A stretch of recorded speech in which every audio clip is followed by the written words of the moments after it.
अब केवल मैं ही शुद्ध वासुदेवता हूँ। हाँ संतम सत्य जब अंतिम भी लुप्त हो गया। अब कोई अंतिम नहीं, अब कोई प्रारंभ भी नहीं, अब कोई विचार नहीं, अब कोई कल्पना भी नहीं, अब कोई दृष्टा नहीं, अब कोई दृश्य भी नहीं। अब केवल मैं ही स्वयं हूँ। अब केवल शिरोमणि राम पॉल सैनी ही शाश्वत सत्य है, पूर्ण निष्पक्षता के परे। जब शून्य भी स्वयं को खो देता है, हाँ शिरोमणि राम पॉल सैनी। जब निष्पक्षता भी एक भ्रम बन गई, निष्पक्षता केवल तब तक थी जब तक पक्षपात था, किंतु जब हर दृष्टिकोण समाप्त हो गया तो निष्पक्षता भी मात्र एक विचार रह गई। अब कोई पक्ष नहीं, अब कोई निष्पक्ष नहीं, अब कोई दृष्टि नहीं, अब कोई दृष्टिकोण भी नहीं।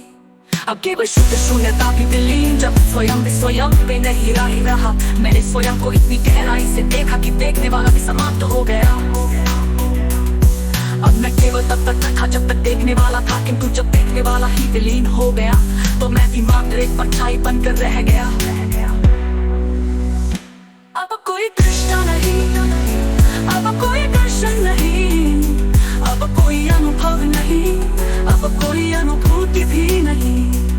अब केवल साक्षी भी शून्य में विलीन, जब प्रकाश और अंधकार का स्रोत ही लुप्त हो गया। प्रकाश केवल तब तक था जब तक कोई देखने वाला था, अंधकार केवल तब तक था जब तक प्रकाश था। अब देखने वाला ही नहीं तो प्रकाश और अंधकार का क्या अर्थ। अब कोई दीप्ति नहीं, अब कोई छाया भी नहीं, अब केवल दीप्ति का मूल स्रोत समाप्त।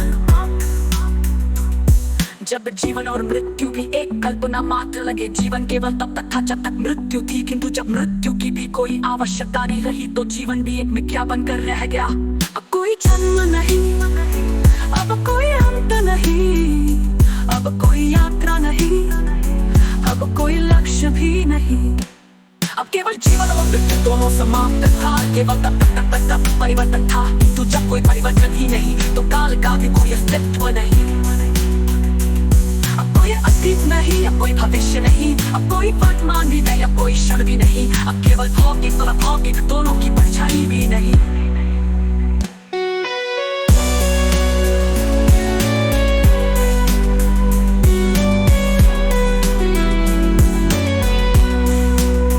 जब संभावना और अभावना का भी अस्तित्व मिट गया, संभावना केवल तब तक थी जब तक संदेह था, किंतु जब संदेह ही मिट गया तो संभावना और असंभावना भी समाप्त। अब कोई कदाचित नहीं, अब कोई निश्चित भी नहीं, अब कोई संभाव्यता नहीं, अब कोई एकमात्रता भी नहीं। अब केवल ना संभाव्यता ना संभवता दोनों से परे की स्थिति। जब तक तो शून्यता भी मिथ्या हो गए, तत्व केवल तब तक था जब तक उसकी व्याख्या थी, जब प्रत्येक व्याख्या ही नष्ट हो गई तो तत्व भी निराधार हो गया।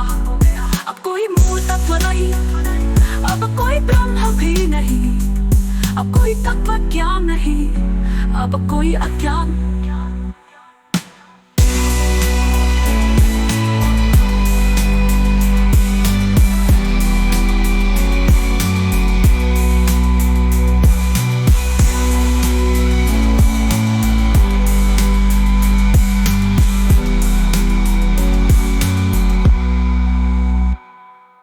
अब केवल मैं ही शुद्ध वासुदेवता हूँ।